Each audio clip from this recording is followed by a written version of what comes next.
Purgatory by Dante Alighieri. Translated and read by Leon Stevens. Canto 1. Now my small bark of genius hoists sail to ply her course in smoother waters, leaving in her wake so cruel a sea. And I shall sing of that second realm where human spirits are purified and made worthy of flight to heaven. But here let dead poetry resurrect, O holy muses, now that I am yours. And here Calliope come fully forth, counterpointing my song with that strain which made the miserable magpies feel such a blow they despaired of pardon. A sweet tincture of oriental sapphire, in its serene demeanor being gathered by the atmosphere clear to the horizon, replenished my eyes with delight when I stepped forth from the dead air which had coarsened mine eyes and lungs.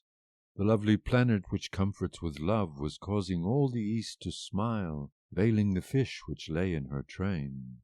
I turned to the right hand and set my mind upon the other pole, and saw 4 stars ne'er seen before but by the first people. Heaven seemed in their faint flames to rejoice. O northern lands, now widowed dominions, since you are deprived of their beholding! As my sight left off their contemplation, turning a little to the other pole, up to where the wain was now departed, I saw near me an old man alone, worthy in guise of such reverence that no son oweth his father more. He bore his beard long and silver-sabled, in manner matching his hair, which in double tresses fell to his breast. The rays of the 4 holy lumens adorned his face with such splendor I saw him as if the sun were before. "Who can ye two be who up the blind river have fled eternal prison?" he inquired, shaking those noble locks. "Who guided you, or what was your lamp as you rose out of that deep night which ever makes black the hellish hollow? Are the laws of the chasm broken so? Or is heavenly counsel new altered, that you come damned unto my crags?" Now my leader took firm hold of me, and with words and with hands and with signs made me reverent in knees and brow, then answered him, "I came not of my own will. A lady descended from heaven, at whose prayers I aided this man with my company. But being thy will that we more events our estate as it is in very truth, it cannot be mine to fail to comply. He hath not yet seen the final evening, yet by his foolishness it came so near, but little time was left to turn away. Thus, as I said, I was ordered to him to rescue him, and he had no other way than this one which I set out upon. I have shown him all the wicked people, and now intend to show him those spirits who under thy wardship are purified. How I brought him here would be long to tell. A power descends from on high, which helps me direct him to see thee and to hear thee. May it please thee welcome his coming. He goes seeking liberty, which is so dear, as he knoweth who for her forfeits life. Thou know'st, thy death for her in Utica was not bitter, where thou left'st the vesture which on the great day will be so splendent. For us eternal edicts are not undone, for he is living, and Minos binds me not. Yea, I am of the ring where thy Marcia's chaste eyes do pray to thee, O holy breast, that in thy sight thou hold her still as thine. For the love she bears, then, bend to our plea. Let us walk through thy 7 regions. I shall to her thy bounty impart, and thou deign to be mentioned below." "Marcia was so pleasing to my eyes when I was over there," he said thereon. "Whatever boon she sought of me I gave. Now that she dwells beyond the foul river, she cannot move me more, owing to that law which was decreed when I thence came forth. But if, as thou sayest, the Lady of Heaven moves and rules thee, flattery's not warranted. May it quite suffice that by her thou entreat'st me. Go then, and fail not to bind him round with a smooth rush, and to wash his face so every blemish be thence expunged. For it would not be fitting, with eyes dimmed by any mist, to go before the first minister who belongs to paradise. Round this little island, adown, there below where it's beaten by the waves, rushes are growing over the soft mud. No other plant that should bear leaves or grow hard can there sustain life, for it yields not before the blows. And let your return be not by here. The sun which now riseth will show you the gentlest slope to climb the mountain. Thus he disappeared, and I rose up straight, speaking never a word, and drew me back beside my lord, and raised to him mine eyes. He began, "Follow behind in my steps. Let us turn back, for in that direction this slope declines to its lowest extreme." Dawn overcame the early morning hour which was fleeing before, so from afar I recognized the trembling of the surf. We went along the solitary lowland like a man who returneth to the lost road. So him thinks till he finds it, he goes in vain. When we were come to where the morning dew contends with the sun, being in that place where in the sea breeze it is scarce dispelled, my master with gentle ease spread out both hands over the new-sprouted grass, whence I, who was apprised of his art, offered him my tear-stained cheeks, whereon he fully brought to light that colour in me which hell had hid.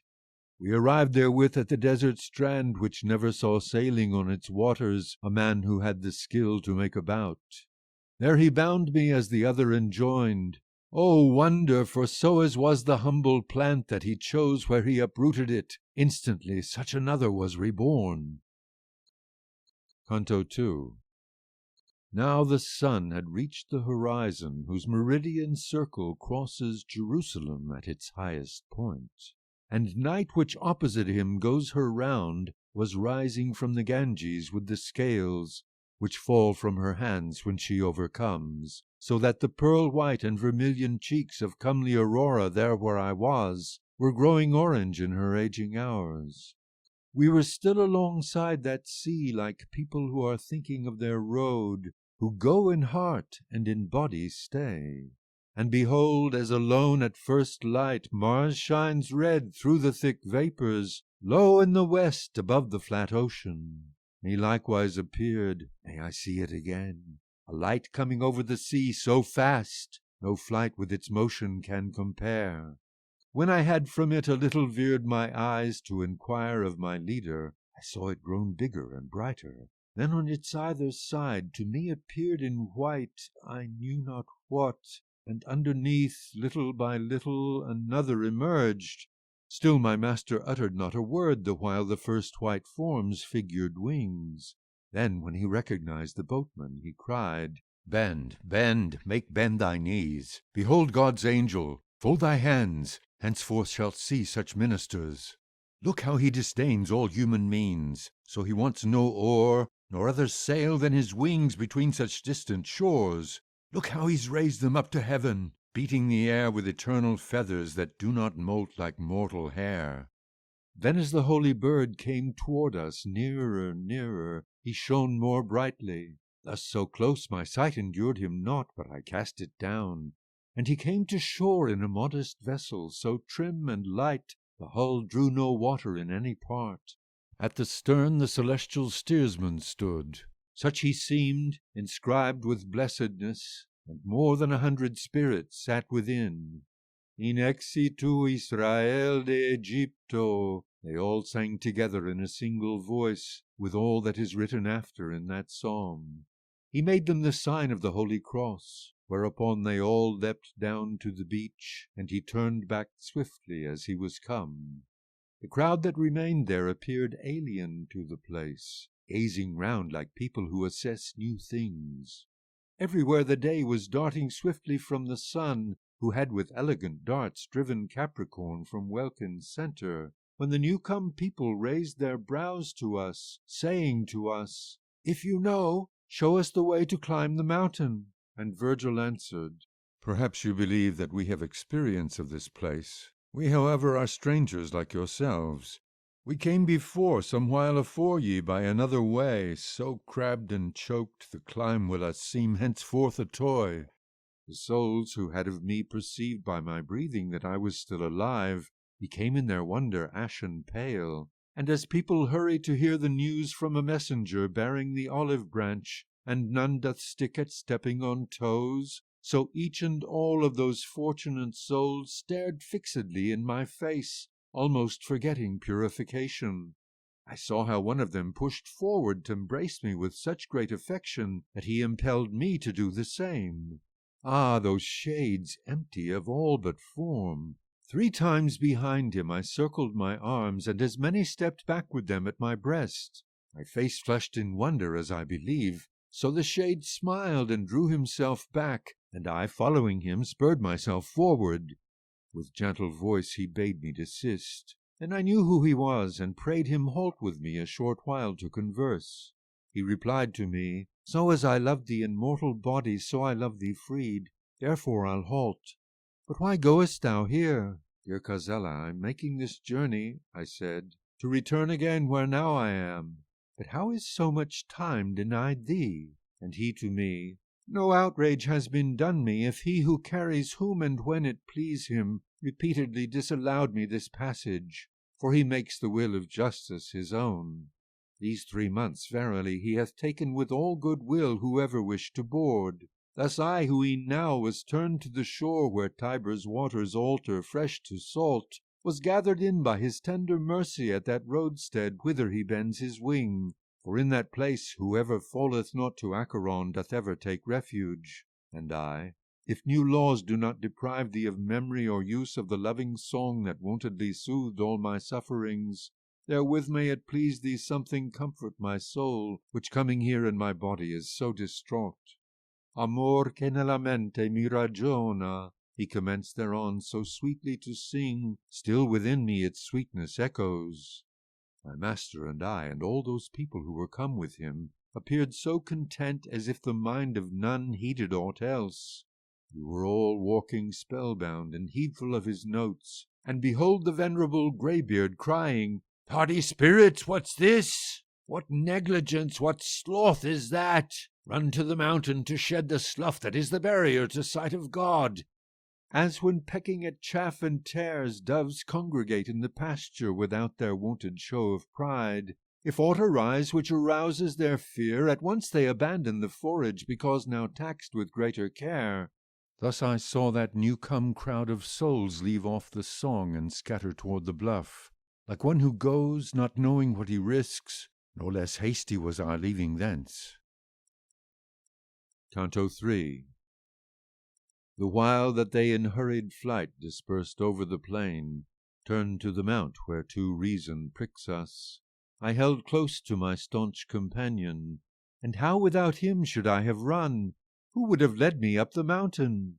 He appeared to me as if gnawed from within. O ennobled conscience, undefiled, how bitterly bitten by the least fault! When his feet had given over haste, which quits of dignity every act, my mind, which was first disquieted, in eagerness enlarged its purpose, and I trained my sight against that tor which toward heaven highest emerges. The sun, which was flaming red behind, was broken before me by the form which made of me the prop of his rays. I turned to look to the side in fear of being abandoned, when I saw only before me the earth darkened. And my comforter, why still mistrustful? He began, turned fully round. Believ'st me not with thee, and that I am guiding thee? Now it is evening, where lies entombed the body in which I cast a shadow. Naples holds it, and from Brundisium was ta'en. Nay, if before me 'tis nothing shadowed, wonder no more than if of the heavens one doth not encumber another's ray. The Almighty, who to us doth not grant that his reasons be revealed, to endure torments, fire and ice, affords like bodies. He is mad who hopes our intellect may comprehend the infinite way which in 3 persons hath one substance. Humankind, be content to know what is, for had you the power everything to see, Mary then need not have lain in labour. And thou hast seen, fruitlessly desiring, those whose desires should have been quieted, given them eternally for mourning. I speak of Aristoteles and Platon and many others. And here he bent his head and said nothing more, and remained discomposed. We meanwhile arrived at the mountain's foot. There we encountered the rock face so sheer, the efforts of our legs had been futile. The most wasted, the most shattered ravine between Lerici and Turbia, anent that one's a smooth and open stairway. Who knows at which hand the cliff abates? Said my master, stopping in his tracks, that one who goes wingless may ascend. And while he was holding his eyes cast low, and was searching in his mind for the road, and I was looking up along the stone, a crowd of souls appeared at my left, who moved their feet in our direction, and seemed not so slowly they came.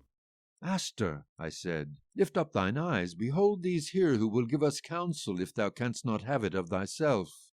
Thereat he looked, and with unburdened mien replied, Let's go there, they come leisurely, and thou, gentle son, bolster thy good hope.